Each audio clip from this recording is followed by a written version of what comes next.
Assalamualaikum warahmatullahi wabarakatuh dan selamat sejahtera. Okey, video kali ini kita akan belajar bab 2. Dalam bab 2, reka bentuk elektronik. Okey. Dalam reka bentuk elektronik, dalam tajuk reka bentuk elektronik, okey, kamu akan berjumpa dengan istilah mikro pengawal. Okey, apa yang dimaksudkan dengan mikro pengawal? Okey, mikro pengawal ataupun dalam bahasa Inggeris microcontroller ialah peranti kawalan dalam satu chip. Okey. Dia dalam satu chip saja, dia terdapat dalam tu ada peranti kawalan. Nanti kita akan tengok dengan lebih lanjut. Okey. Bahagian-bahagian yang terdapat dalam mikro pengawal. Okey, di antara peranti kawalan, dalam peranti kawalan ini terdiri daripada unit pemprosesan pusat CPU, RAM, Random Access Memory, ROM, Read Only Memory, port input dan port output. Okey, jadi terdapat empat bahagian yang terdapat dalam mikro pengawal. Okey, iaitu CPU, RAM, ROM, port input ataupun port output. Okey. Fungsi mikro pengawal. Okey, fungsi mikro pengawal akan menerima dan memproses isyarat, menghasilkan isyarat untuk dilaksanakan. Okey, apa itu? Pertama sekali, mikro pengawal akan menerima isyarat daripada peranti input. Kemudian, mikro pengawal akan memproses isyarat yang diterima daripada peranti input tadi. Dan kemudian setelah isyarat tersebut diproses, dia akan menghantar isyarat tersebut untuk dilaksanakan oleh peranti output. Okey. Okey, ini adalah gambar raja blok mikro pengawal. Okey, dia terdiri daripada yang 4 tadi lah. CPU, RAM, ROM dan port input dan port output. Okey, jadi kamu kena ingat yang ni. Okey. Kemudian Selalu diperkatakan di antara dua perkara ni, dua istilah ni, mikro pengawal, mikro pemproses. Okey. Sebenarnya benda ni berbeza sikit. Okey, apa yang dimaksudkan dengan mikro pemproses? Mikro pemproses ialah peranti pemprosesan mikro dalam satu chip. Okey. Namun dia berbeza dengan mikro pengawal. Kejap lagi kita akan lihat dia punya perbezaan. Okey, mikro pemproses ni dia mempunyai chip-chip sokongan. Okey, dia tidak berada dalam satu tempat. Tapi sebaliknya dia dia kena ada chip-chip sokongan, iaitu chip-chip sokongan yang digunakan bersama-sama dengan mikro pemproses ialah input, output, RAM dan ROM. Okey. Dan semua chip sokongan ini berada di luar mikro pemproses. Dan dihubungkan melalui sistem bus. Okey, berbeza dengan mikro pengawal. Mikro pengawal keempat-empat perkara ni, input, output, RAM dan ROM berada bersama-sama dalam satu chip. Mikro pemproses, semua chip sokongan ni berada di luar. Dan dihubungkan kepada mikro pemproses ni melalui sistem bus. Okey. Kegunaan mikro pemproses, ianya digunakan untuk melakukan kawalan yang besar seperti komputer. Okey. Itu berbezanya dengan mikro pengawal. Okey. Ini adalah gambar raja blok mikro pemproses. Okey. Mikro pemproses di sebelah kiri tu. Dan terdapat 4 lagi chip sokongan yang dihubungkan kepada mikro pemproses melalui sistem bus. Okey. Ini dia perbezaan di antara mikro pemproses dengan mikro pengawal ataupun MC, pengawal microcontroller lah. Okey. Yang pertama, mikro pemproses CPU berdiri sendirian. Peranti ingatan ROM dan RAM, timer dan peranti input dan output adalah berasingan. Manakala mikro pengawal, mikro pengawal ataupun microcontroller ni, CPU, RAM, ROM, timer dan peranti input ataupun output berada dalam satu chip tunggal. Berada sekali. Yang kedua, pencipta sistem boleh menentukan bilangan kapasitinya, RAM, ROM dan input dan output. Ini untuk mikro pemproses. Maksud pencipta di sini, contoh macam kita yang nak buat sistem tersebut, kita boleh menentukan bilangan kapasitinya. Kita nak RAM besar ke, ROM besar ke, apa semua kita boleh adjust. Kita boleh tentukan. Manakala untuk mikro pengawal, kapasiti RAM, ROM dan port untuk input dan output telah ditetapkan oleh kilang lah. Jadi kita hanya guna ikut kapasiti yang telah ada. Berbanding dengan mikro pemproses, kita boleh nak tambah ke, nak jumlah RAM dia nak tinggi ke, nak rendah, kita boleh tentukan. Nak tinggi tambah, nak rendah buang, keluarkan. Kemudian untuk mikro pemproses, kapasiti ingatan dan input dan output boleh ditambah. Tadi yang cikgu cakap dah. Okey. Mikro pengawal tak boleh lah. Dah tetap. Okey, yang ketiga, untuk mikro pengawal, dia sesuai untuk aktiviti yang memakan ruang, kos dan kuasa yang banyak. Okey, last sekali, mikro pemproses.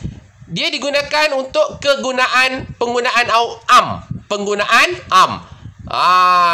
Penggunaan AM ni maksudnya hari ni ada maksudnya kita nak buat tugas A, kemudian esok nak buat tugas B, lusa nak buat tugas C, kemudian nak balik buat tugas A. Itu dia AM.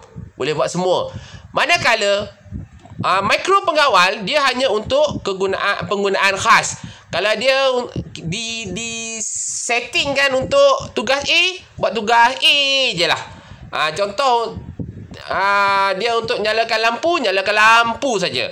Okey, itu dia sedikit perbezaan.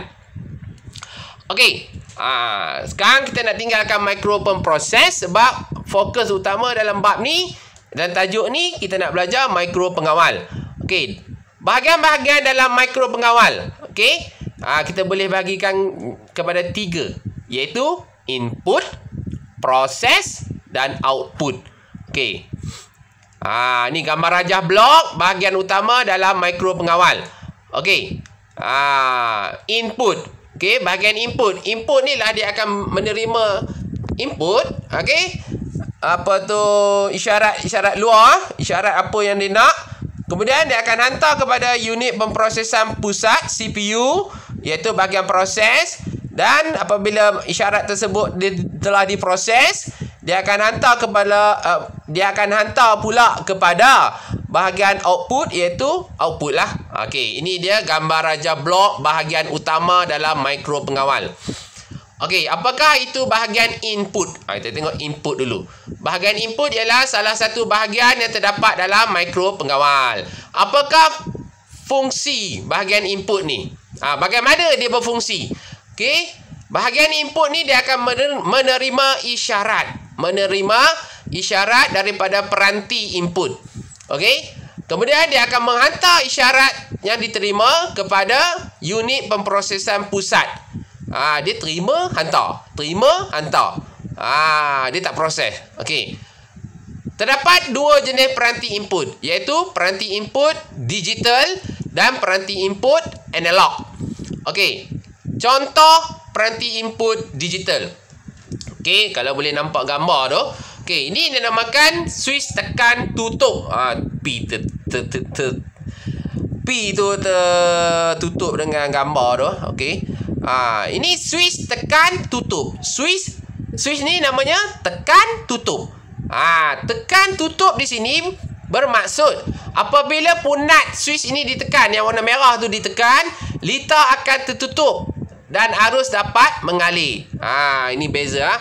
Litar tertutup maksudnya litar tu menjadi lengkap dan arus boleh mengalir. Kalau litar terbuka maksudnya litar tak lengkap, arus elektrik tak boleh mengalir. Kena faham tu. Okey, peranti input digital yang kedua, switch tekan buka. Terlindung lagi.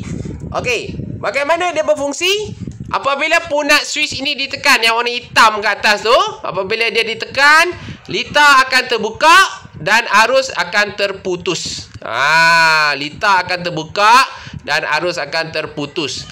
Okey, peranti input digital yang ketiga, Swiss Micro. Swiss Micro. Okey. Kamu tengok gambar tu, dia ada COM, NO, NC. Ada COM, NO, NC. Ada 3 terminal dekat Swiss Micro ni.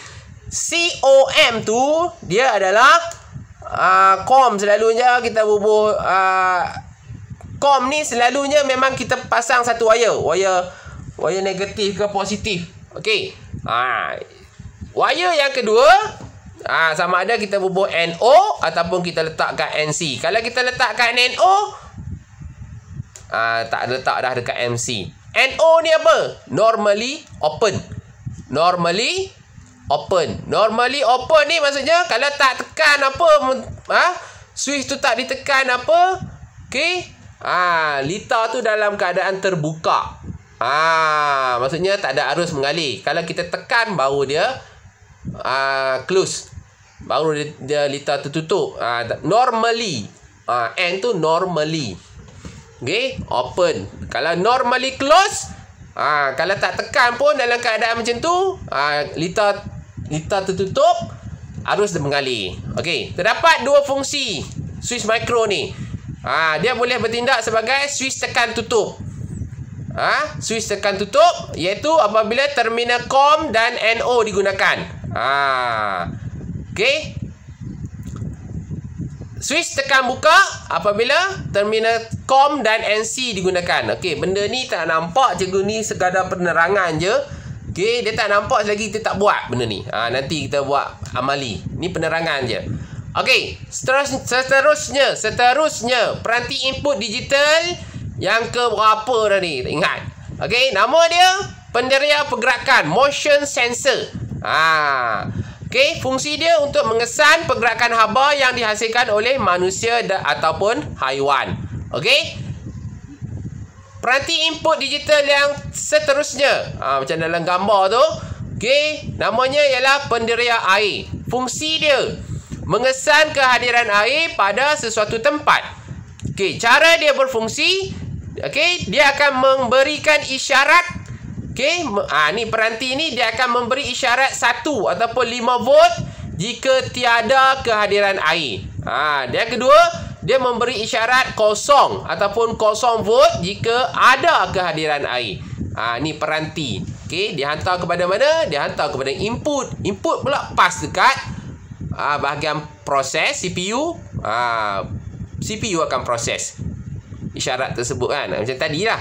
Okey, contohnya penderia ini digunakan untuk sistem pengelap cermin kereta, wiper, yang dilakukan secara automatik. Ni kereta-kereta canggih guna benda ni, dia pakai sensor. Okey, habis peranti input digital. Kita pergi pula kepada peranti input analog. Okey, ni gambar rajah ni, dalam buku teks pun ada. Nama dia penderia jarak, okey, ataupun infrared distance sensor. Okey, fungsi dia mengesan dan membaca ukuran jarak antara penderia dengan objek ataupun halangan. Cara dia berfungsi, penderia ini akan mengesan objek berdasarkan penerimaan pantulan cahaya infrared yang dipancarkan. Maksudnya, penderia ni dia akan, daripada dia akan pancarkan cahaya infrared. Kemudian cahaya tu keluar daripada penderia. Bila keluar daripada dia, apabila cahaya tu kena pada sebarang objek, okay, dia akan dipantulkan semula ke arah penderia tu. Jadi daripada pantulan itulah dia akan kesan berapa jaraknya. Contohnya macam kegunaan dia, contohnya macam kat dalam kereta. Okey, kereta baru-baru ni kalau ngundur tu dia ada bunyi makin dekat dengan halangan, dengan dinding ke dengan apa, makin dia bunyi kuat. Itu dia. Okey, kemudian peranti analog yang seterusnya, ini namanya penderia cahaya ataupun perintang peka cahaya, LDR. Okey, kalau kamu nak seronok sikit, cikgu terangkan benda ni. Okey, dia peka terhadap cahaya. Contoh penggunaan dia, Macam mana ada ke orang kerja buka tutup lampu jalan? Tak ada kan? Dia terbuka sendiri. Cukup bila gelap je terbuka, bila cerah je pagi je dia tutup. Dia guna ni lah perintah peka cahaya ni, LDR. Apa fungsi dia? Dia peka terhadap cahaya. Bagaimana dia berfungsi? Isyarat analog yang dihasilkan adalah berdasarkan perubahan kecerahan cahaya yang diterima. Dia berdasarkan perubahan kecerahan cahaya. Okey, rintangan akan berubah mengikut kecerahan. Semakin cerah cahaya, semakin rendah rintangan pada penderia cahaya. Okey, benda ni pun sama. Kalau nak lebih faham, kena buat amali. Okey? Yang seterusnya. Gambar oven ke gambar tu 4 ram telur. Okey, ni namanya penderia suhu. Fungsi dia mengesan suhu dalam julat tertentu. Cara dia berfungsi, okey, suhu yang dikesan akan diubah ke dalam bentuk isyarat analog. Isyarat analog akan terhasil berdasarkan perubahan suhu yang diterima. Okey. Dah habis bahagian input. Input tadi kita bincang, cikgu terangkan input digital, input analog. Okey, sekarang kita nak bagi pula pada bahagian proses. Okey? Okey. Kita bermula dengan CPU. Iaitu unit pemprosesan pusat. Okey, benda ni kita dah jumpa tadi kan. Dia ada dalam, dia built in. Ketiga-tiga ni, keempat semua benda ada dalam mikro pengawal. Okey, CPU. Dia melaksanakan atur cara yang disimpan dalam ROM. Okey, dalam ROM ni, ROM, read only memory. Okey. Dia ni dalam ROM dia akan ada atur cara. Jadi CPU dia akan lakukan apa atur cara? Atur cara yang ada dalam ROM. Atur cara ni apa? Atur cara. Allah, cakap banyak ikut lupa lah. Okey, tak apa. ROM. ROM pula digunakan untuk menyimpan atur cara. ROM tadi dia lah simpan atur cara. Okey, atur cara dan secara kekal dalam mikro pengawal. Jadi tugas ROM dia menyimpan atur cara. Okey. Kemudian RAM pula digunakan untuk menyimpan data secara sementara. Data dalam RAM akan terpadam jika kuasa elektrik dimatikan. Okey. Isyarat input pula akan diproses oleh CPU kepada output. Okey. Bahagian output. Okey, bahagian output ialah yang pertama, dia menerima isyarat daripada unit pemproses pusat CPU dan menghantarnya kepada peranti output. Bahagian output lain, peranti ni lah lain. Okey. Isyarat output yang terhasil adalah dalam bentuk digital ataupun analog. Okey, ni peranti output pula. Peranti output melaksanakan isyarat yang diberikan oleh output. Output dapat isyarat daripada CPU. Okey, peranti output yang menggunakan lebih 5 volt perlu menggunakan bekalan kuasa tambahan. Okey, peranti output. Yang pertama, LED, diode pemancar cahaya ataupun light emitting diode. Fungsi ni adalah mengeluarkan cahaya. Bertindak sebagai lampu perhiasan. Juga digunakan bersama perintang untuk mengelakkannya daripada rosak atau untuk mengawal kecerahan dia. Okey, kita tak boleh main pasang je. Pasang direct je. Hantar voltan bagi kat dia. Dia terbakar. Okey, dia rosak. Dia tak terbakar macam mentor tu pecah ke. Dia cuma rosak, dia tak boleh berfungsi, tak boleh keluarkan cahaya. Kita kena, sebelum arus masuk dekat dia, pastikan lalu dulu perintang. Okey. Kemudian buzzer, pembas, buzzer piezo. Okey. Buzzer ni berfungsi untuk menukar gelombang elektrik kepada gelombang bunyi yang berfrekuensi tinggi. Buzzer ni dia tak macam speaker pembesar suara. Dia bunyi tiit, nyaring. Okey, frekuensinya tinggi. Okey, dia digunakan sebagai penggera keselamatan. Okey, dia tak sama macam speaker. Speaker dia tak ada kutub. Yang ini dia ada kutub, iaitu dia ada positif negatif. Perlu pastikan betul-betul. Kalau sambung tak betul kutub, tak berfungsi. Okey, seterusnya geganti. Kalau selalu kita panggil relay. Okey, dia digunakan sebagai switch kawalan lita untuk yang berarus tinggi. Okey, dia akan dihidupkan apabila arus elektrik melaluinya dan sebaliknya.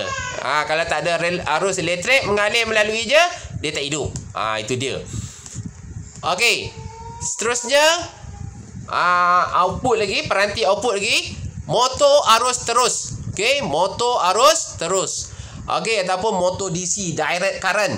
Okey, ni ialah dia motor ni kita guna, dia penggunaan dia ialah dia akan tukar tenaga elektrik kepada tenaga mekanik.